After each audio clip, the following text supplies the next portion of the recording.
Good morning, everyone. Today I'm speaking with Shawn Yakimovich, who is a naturopathic doctor here in Kentville and the owner of Kentville Naturopathic Clinic on Van Buren Street. He will be sharing some tips every week with us. And today we're starting out with how to grow your own herb garden.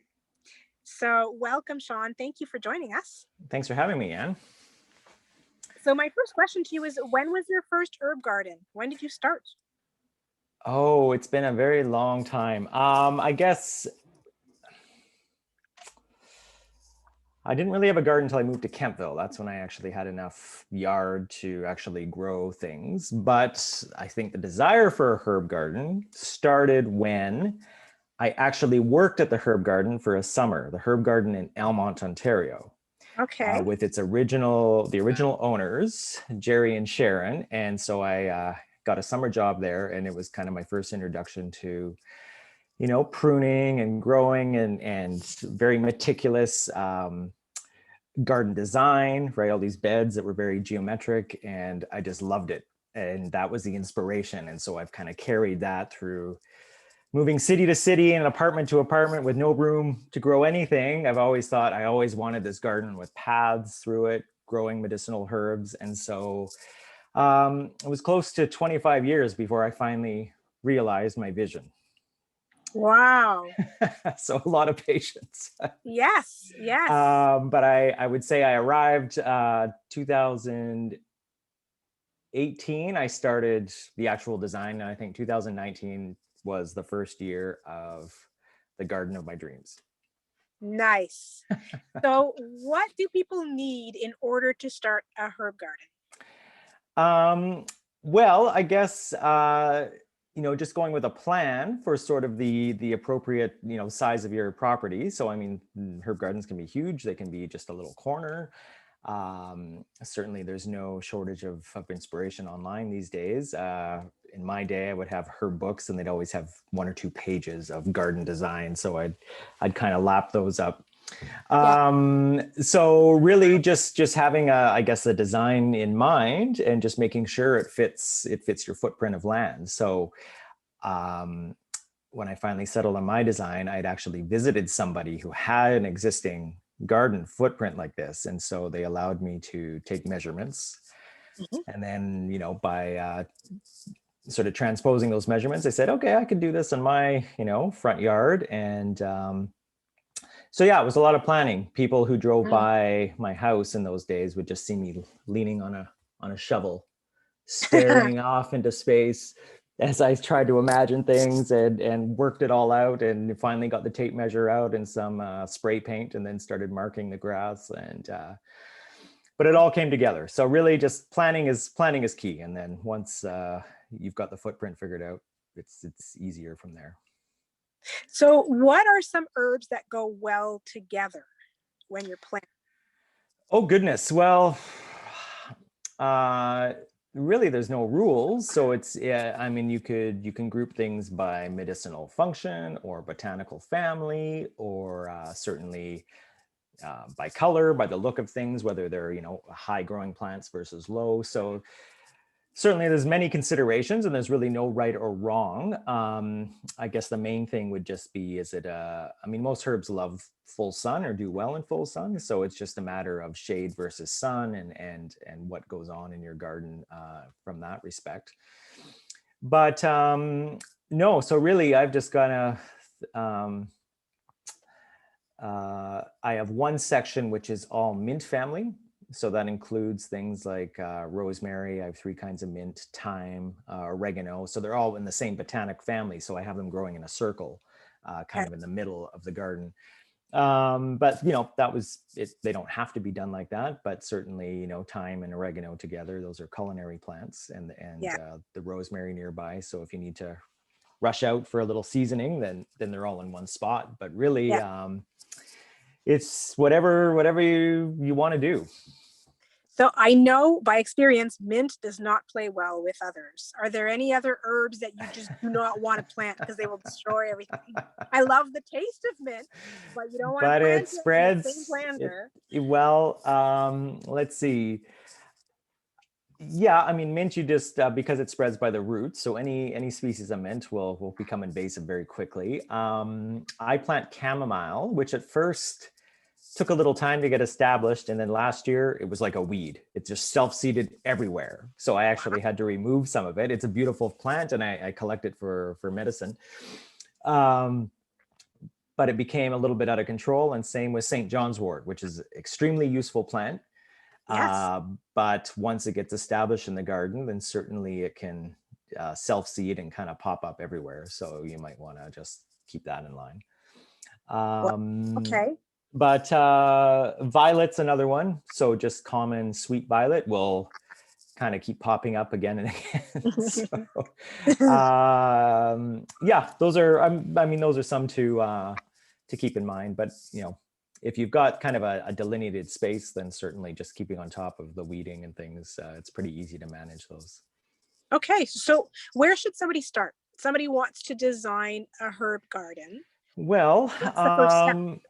like I say, kind of measuring how much space they have and figuring out where you want to put it, and then certainly, I guess, studying some designs, right? So, do you want something very formal, gravel paths, kind of geometric, or more of that English garden feel, where it's kind of overgrown and bushy type thing? Yeah. And like I say, now we have Pinterest and things, so I'm sure there's no shortage of visual inspiration. And then really, it's Yeah. just making that work. I would say the one tip is always leave more room between plants than you think, because at first Okay. it's going to look bare and you want to fill the space, but then the plants always grow, and they always grow way bigger than you picture it. So even Hmm. now, with close to 30 years of experience of growing things, I make that mistake a lot. So space, just because things will fill it, and if not this year, by the second year, things are very Yes. different. So that's kind of I'd say a common error, just something to keep in mind. And so are you looking for direct sunlight? Is that the best place? Well, there's an old saying that most medicinal herbs thrive on sunlight and Mhm. neglect. So they don't need a lot of care, and they need Yeah. full sun. So just enough water to keep things going. But really, most plants, yeah, are full sun. I mean, some are shade tolerant or prefer shade, but that's a minority. I only have a couple of little stranger medicinal plants that require shade. But otherwise, everything full sun, off it goes. Just some good soil. Excellent. You'd want to amend the soil like any garden. If you get some manure in there or something every spring, then that's never a bad idea. Yeah. And how about water? I drown my plants. I always drown my plants because I think they need more water, and then they don't thrive. So how do you know how much water to put in there? Well, again, it's experience, and I mean, the last few years we've had some really wild weather swings and a few sort of drought, periods of drought through the summer. Yeah. So if you can, just take a walk through the garden every day, and then just look at the plants, and if some of them seem droopy, you'd want to water those a little bit faster, and depending on how much sun it gets versus shade. Yeah. Um, so yeah, really, it varies year to year, but I've set up 4 rain barrels now for water capture. Wow. So I have a whole system. They're just in series, so they just overflow one into the other. So that that's helpful to keep the water bills down. I live in town, so you don't want to Yes. irrigate all the time. So it's Yeah. nice if you get free water. And but really, I mean, once a week is sort of a decent rule for just watering a garden generally, unless the conditions are excessively dry. And do you pour or do you spray? I see people spraying and Well, I mean, my garden's manageable enough that I sort of just fill up a watering can many times at the rain yeah. barrel, and then go water a section, come back. I do have a drip hose, like Okay. a drip irrigation hose, so it keeps the wastage down and just kind of waters at the roots of the plants. So sometimes Hmm. I'll employ that as well. Okay. So And yeah. how do you know when to prune, what to prune? That was my other thing when I started was like, is this about to become a flower and I've just torn it off? What do I take Oh off? goodness. Well, that's a big topic. Yeah.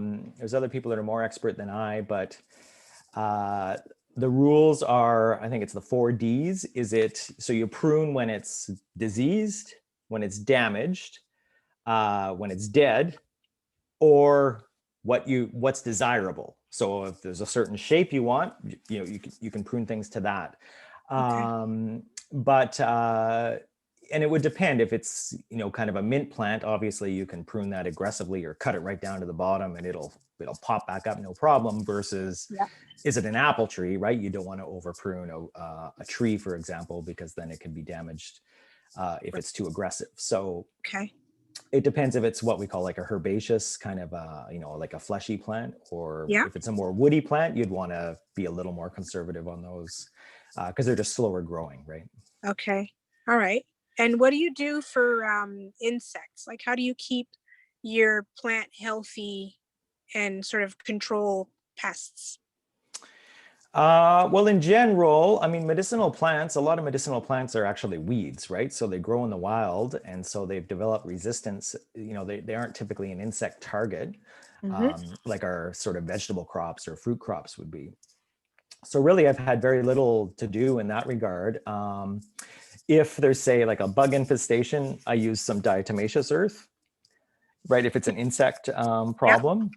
What is it? What? Say that So again. I don't. diatomaceous earth, it's a white powder. You can buy it, any garden store or Okay. hardware store. And it's what it is just microscopic sea animals, like the calcium shells or the silica Oh. shells of Okay. tiny little sea creatures that fall to the bottom of the ocean. And when you sprinkle them on bugs, it's like tiny microscopic needles that Ew. pierce the shell of the insect, and then they dehydrate. Okay. Really. So it's non-toxic to humans. You don't want to inhale it because it can irritate, but Yeah. otherwise it's just an inert powder. Okay. So that can be useful if there's kind of an insect infestation on a plant. Yes. So there's many kinds of pests out there, but again, for the plants I grow, for medicinal plants, really, my only enemy has been if it was too dry. If it was too Right. dry, even the weeds were starting to die in the last couple of years, so I'd have to get some water on Yes. them.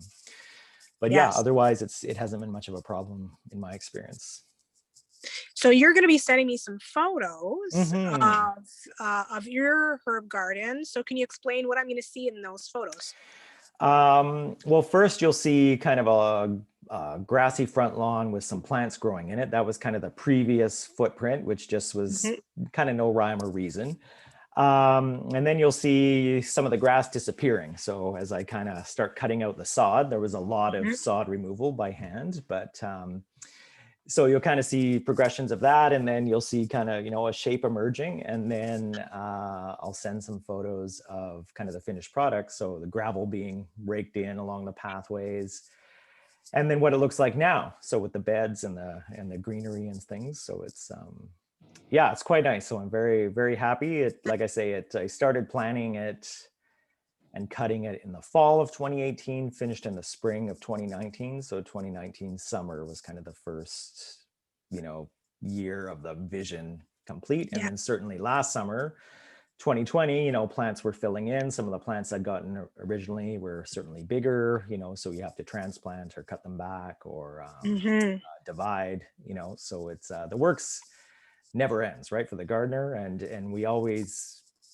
like I said, we plant too many plants and we always order too many plants. Yes. We can't bear to let a plant go, true gardeners. So there's always more more than you need, and always more work than probably you can finish. So Yes. But last summer was a really good year to get obsessed with the garden because it was a absolutely. What else are you lifesaver going for to many do? people. So Yeah, yeah, stay yeah. outside. It's the healthiest place to be. Get some vitamin D, a little suntan, and yeah, just enjoy communing with the Yes. plants, the colors. It's wonderful. Yes. And are you going to be, is there a workshop coming up specifically about herb gardens that you're doing? I'm doing a workshop every Saturday in March this year. So starting this Saturday, March 6th, more about using the plants medicinally. So say for immune Yes. health, stress and anxiety, treating respiratory infections. And then I may do kind of a first aid lecture. So just Okay. some other common things. So it's Yep. not really about garden design per se. Yeah. However, um, I love gardening and I love sharing my knowledge. So if anyone in town ever wants help kind of planning or deciding what should I plant, what are some useful plants medicinally that I should put in my garden. If anyone wants, I'm happy to consult with people, go to their place, kind of stand there, help plan the layout. So feel free to call me and have a discussion. I'm You're gonna be happy to so be that resource. you're gonna regret saying that, Shawn. But it has to be medicinal. If a plant is decorative, I have no idea. But if it's medicinal, that's my rule. Everything in my garden has to be medicinal. So ideally it's beautiful, but it has to have a use medicinally. So whether I use it or not, it's at least there for demonstration purposes. And I have over 50 species of medicinal plants my goodness. in my yard. Wow. So yeah. Wow. Well, thank you so much. We're going to be talking about medicinal plants in our next chat. So thank you for sharing your herb garden design ideas. And I look forward to sharing the photos as well.